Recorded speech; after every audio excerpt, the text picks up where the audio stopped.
నమస్కారం. Breaking news కోసం మన ఛానల్‌ని సబ్స్క్రైబ్ చేసుకోండి. వీడియోస్ మాత్రం లైక్ చేస్తూ ఉండండి. మీ ఫ్రెండ్స్‌కి షేర్ చేయండి. ఇక వివరణకెళ్తే జనవరి 4న తెలంగాణ రాష్ట్ర క్యాబినెట్ అయితే సమావేశం కాబోతుంది.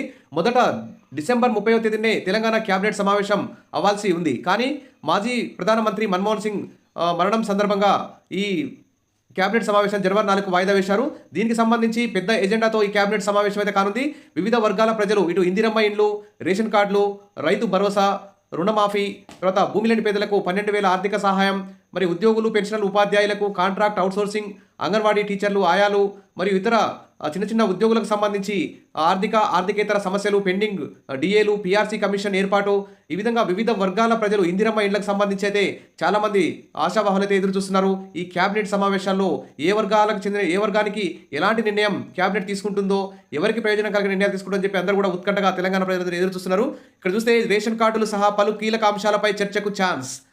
తెలంగాణ క్యాబినెట్ సమావేశం జనవరి 4న సాయంత్రం 4 గంటలకు సచివాలయంలో జరగనుంది.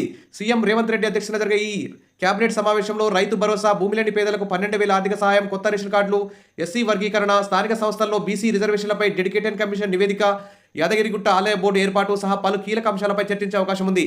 సంక్రాంతి నుంచే రైతు భరోసా పథకం, ఈ రైతు భరోసా సంబంధించి ఉద్యోగులు, ఐటీ చెల్లించే వారికి, పెన్షనర్లకి మరి చెల్లించారా అనేటువంటి దాని మీద ఒక క్లారిటీ కూడా గైడ్లైన్స్ కూడా ఇస్తారు. తర్వాత ఇందిరమ్మ ఇండ్లపై క్లారిటీ, రేషన్ కార్డులపై ఆదాయం, భూపరిమితి పెంపు, ఇతర అంశాలపై కూడా నిర్ణయం తీసుకునే అవకాశం ఉంది.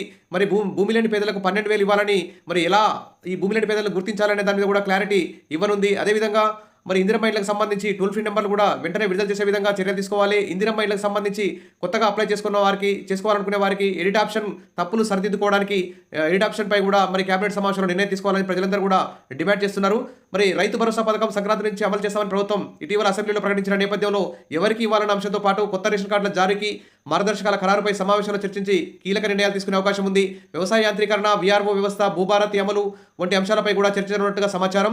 సరే, ఏది ఏమైనా ఉద్యోగులకు సంబంధించి కూడా మరి పెండింగ్ సమస్యలు, పెండింగ్ డిఏలు, పిఆర్సీ కమిషన్ ఏర్పాటు, అంగన్వాడీ టీచర్లు, ఆయాల యొక్క జీతాల పెంపు, ఎన్నికల హామీలో భాగంగా 18,000 పెంచుతామని చెప్పారు. వారి యొక్క జీతాల పెంపు, ఆశా కార్యకర్తలు కూడా మరి భారీ ఎత్తున ధర్నాలు చేస్తున్నారు. ఇటు సమగ్ర శిక్ష ఉద్యోగులు కూడా 20 రోజుల పైగా సమ్మె చేస్తూ ఉన్నారు. సిఆర్పీలు, కేజీబీవీ ఉద్యోగులు, టీచింగ్, నాన్ టీచింగ్ స్టాఫ్ అందరూ కూడా మరి జీతాలు పెంచాలని చూస్తున్నారు. ఇక్కడ చూస్తే పెండింగ్ సమస్యలు పరిష్కరించాలి, మంత్రి సీతక్కకు కాంట్రాక్ట్ టీచర్ల వినతి అంటే ఇక్కడ న్యూస్ కూడా చూస్తున్నాం. అయితే కొంతకాలంగా పెండింగ్లో ఉన్న రెన్యువల్ ఫైల్పై ఇటీవల సీఎం రేవంత్ రెడ్డి సంతకం పెట్టారు. ఈ సందర్భంగా ఇవాళ ప్రజాభవన్లో తమ సేవలను రెన్యువల్ చేయించడంలో ప్రత్యేక చొరవ చూపిన మంత్రి సీతక్కను కాంట్రాక్ట్ రెసిడెన్షియల్ టీచర్లు కలిసి కృతజ్ఞత తెలిపారు. అదేవిధంగా పెండింగ్లో ఉన్న సమస్యలను పరిష్కరించాలని మంత్రి విజ్ఞప్తి చేశారు. త్వరలో ఉన్నతాధికారులతో సమావేశం ఏర్పాటు చేస్తామని వారికి మంత్రి హామీ అయితే ఇచ్చారు. ఈ విధంగా వివిధ వర్గాల ప్రజలకు ఈ తెలంగాణ క్యాబినెట్ 4వ తేదీన ఎలాంటి నిర్ణయాలు ప్రకటిస్తుందని చెప్పి ఉత్కంఠగా ఎదురు చూస్తున్నారు. అప్డేట్ రాగానే అందిస్తాను. తప్పకుండా సబ్స్క్రైబ్ చేసుకోండి. వీడియోస్ అయితే లైక్ చేసి ఉండండి. Thank you.